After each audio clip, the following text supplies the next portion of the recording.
All right, guys, so what we're going to do today is we're going to do some order of operations practice. You guys know all of the steps, and all we're going to do today is we're just going to take it slow, step by step, and do some practice. So your directions for today, you're going to solve each problem on that handout. Okay, there's not enough room on your handout to work out every question and show your pyramid of work and circle your answer. So you've got to get out a separate sheet of paper. Okay, you actually might need 2 sheets of paper.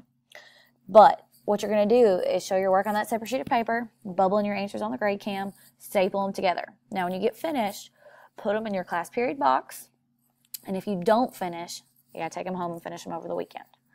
All right, so what we're going to do is I'm going to work through a couple of the questions with you, because a couple of them just a refresher on how we solve the order of operations.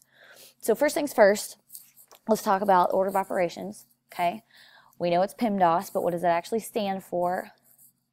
PEMDAS, the P, tells us we got to do those parentheses first. Okay, then you have to do your exponents. Now, multiplication and division, we said are on the same line, because we're going to do those on the same step. Whichever comes first from left to right is the ones we're going to do first. Same thing with addition and subtraction. They're the same step, however we do which one comes first from left to right first. Okay, so on your sheet, we're going to start with the basics. We're going to start with number 1. Okay, remember, I always want you to write your steps off to the side so you can cross them off as you go. Okay, so in this example, we take a look. We're looking for our P, and we have no parentheses, so we can immediately mark that one out. We don't have that. Okay, next we're looking for our E for our exponents. Again, we don't have any of that. But we do have some multiplication and we do have some division. Now, our division comes first in order from left to right, so we're going to do that first. Okay, when we do that, we just replace the 16 divided by 4 with a 4 and carry everything else down.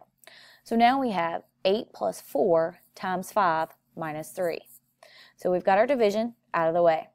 Now we have some multiplication that we need to take care of. We have that 4 times 5. 4 times 5 is 20. So in our next line of work, all we do is replace that with a 20. So now we have 8 plus 20 minus 3. Multiplication, done. Next in our list is our addition. Okay, 8 plus 20 will give us 28. We carry down our subtract 3. And our final step is to subtract 28 minus 3. Final answer, 25. Okay, so bubble that in. Go ahead and mark it on your paper, because we're going to jump around a little bit. We're going to go on to question 6, because question 6 has a parentheses within a parentheses. And it's important that you guys know that within a parentheses, you have to do the order of operations. So since we have 2 sets of parentheses, that means that we've got to start with the parentheses within the parentheses first. Okay, so we go ahead and we say 4 plus 9. That's our first set of parentheses within the parentheses. So we replace that with 13. And so now we still have another set of parentheses to take care of. And we get 6 plus 14. Final step, all we have left is addition. 6 plus 14 is 20. Okay. The reason we took a look at this one is so that you guys know within a set of parentheses, you have to do that order of operations. All right, so let's look at one with some exponents, some parentheses, a little bit of everything. Okay, so you need to flip over to the back of your worksheet. Go to question 21. Okay. Again, you're going to write your steps off to the side, and we're going to start with our parentheses. Now, our parentheses in this one says 21 minus 6, or sorry, not 21, 29 minus 6.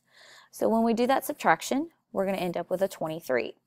So now we have 12 divided by 2 squared times 23. So parentheses out of the way. The next thing that we're looking for is some exponents. We actually have some exponents in this problem, so we'll need to solve that next. And we have 2 squared. When we would expand out 2 squared, we would write 2 times 2. So to evaluate 2 squared, we would get a 4. So what we're going to do is we're going to replace that with a 4 in our line of work. And now we have 12 divided by 4 times 23. So we go down to the next row, multiplication and division. We have both, but we have to do that division first because it comes first in order from left to right.